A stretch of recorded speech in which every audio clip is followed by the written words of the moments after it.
Romania, at the end of the war, refused to turn over their Jews to Hitler.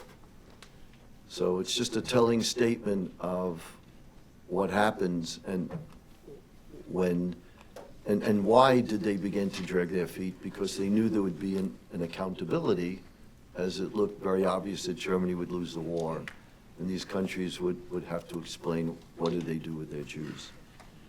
The ambassador from Romania has an unusual background and is a very thoughtful, far-seeing individual who is a scientific researcher at the Elie Wiesel Center for Holocaust Studies in Romania. So he comes with a great deal of knowledge and sensitivity of the Holocaust that you rarely see.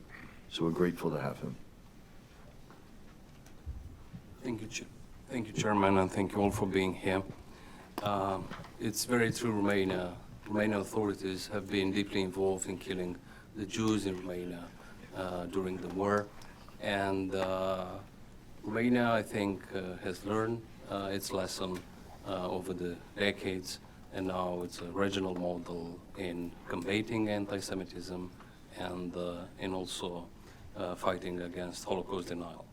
Dear representatives, dear members of the diplomatic corps, dear fellow ambassadors, friends of the Jewish community, I'm honored to be here with you to commemorate the International Holocaust Remembrance Day. I want to tell you three points I want to brief you today.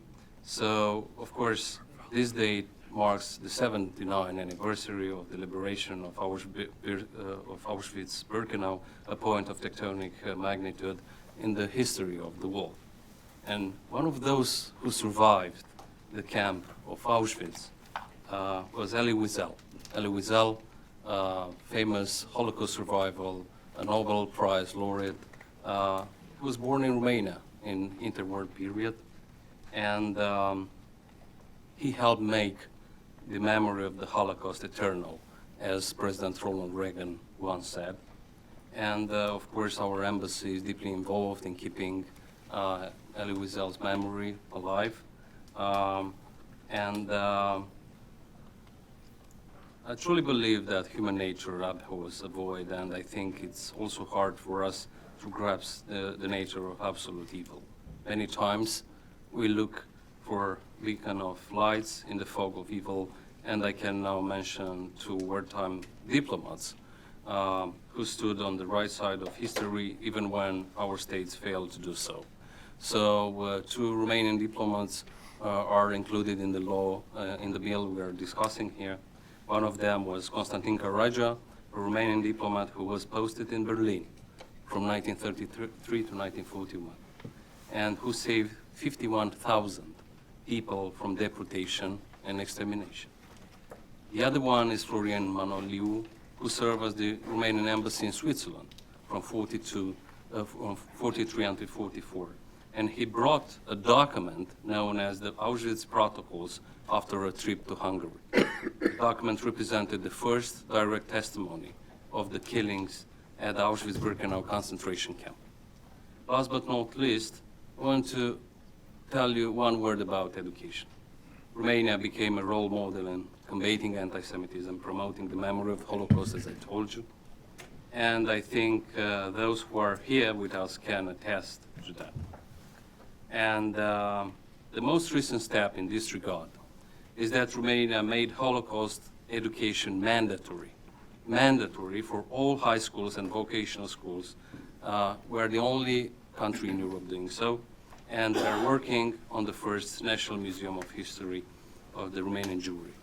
And I'm wondering if every single country represented here in this room would take at least 10 people, young people from Gaza, after the end of the war, to educate them, for a number of months in the idea of knowing what the democratic values are, what the human rights are, because as we have all seen, ordinary people from Gaza entered together with terrorists in the Israeli territory on October 7th and killed people, killed women and children. And it's all about education. This is our understanding.